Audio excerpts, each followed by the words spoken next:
Namo Adita Pha. Thanks so much for joining me for our daily practice check-in. Listen, listen, listen.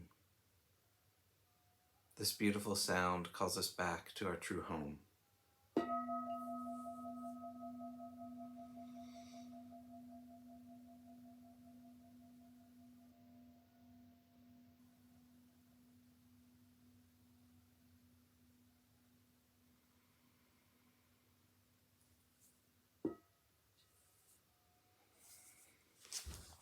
The fifth mindfulness training. Aware of the suffering caused by unmindful consumption, I vow to cultivate good health, both physical and mental, for myself, my family, and my society, by practicing mindful eating, drinking, and consuming. I will ingest only items that preserve peace, well-being, and joy in my body, in my consciousness, and in the collective body and consciousness of my family and society. I'm determined not to use alcohol or any other items that contain toxins, such as certain TV programs, magazines, books, films, and conversations. I'm aware that to damage my body or my consciousness with these poisons is to betray my ancestors, my parents, my society, and future generations.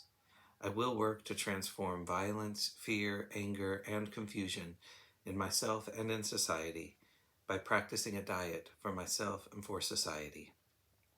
I understand that a proper diet is crucial for self-transformation and the transformation of society.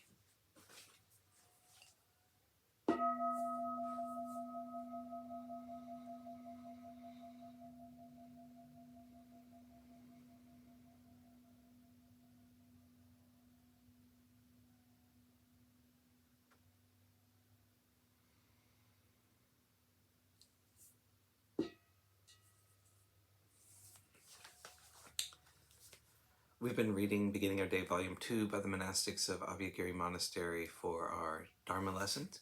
Today we're reading Challenging Our Perceptions of Work by Lumpur Pasano. It's helpful to consider and reflect on how we perceive work. If we bring up the word work, what comes to mind? There may be a feeling of drudgery, that it's onerous, maybe even odious. We often view work as something we're beset with, something we have to get done and out of the way before we can be comfortable and at ease. Or we may think of work as something that keeps us from our meditation practice. These are merely perceptions that come up in the mind, and it's helpful to challenge them. If we do challenge them, we can learn to bring mindfulness into the work period, which helps us develop a continuity of attention and reflective clarity.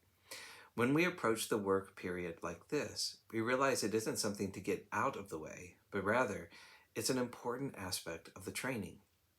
We don't want to be like so many people who live their whole lives waiting for the work to be over. When I get this done, I'll be happy and can relax.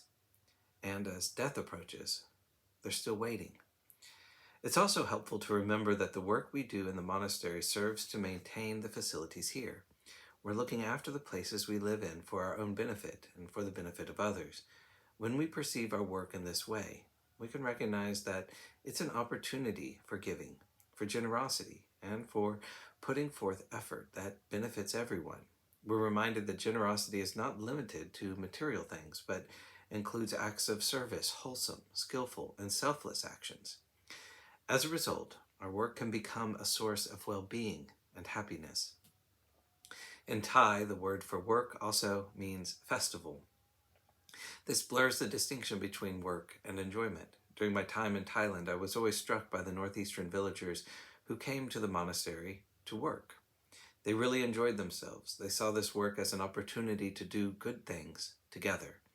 We can take a page from their book and use our work as an opportunity to develop a sense of lightness, to enjoy pitching in together, and enjoy doing what is beneficial.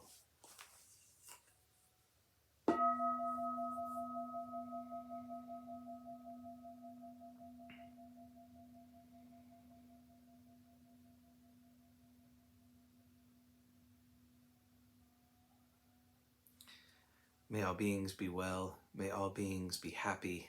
May all beings be at peace. Namo Adita Phat.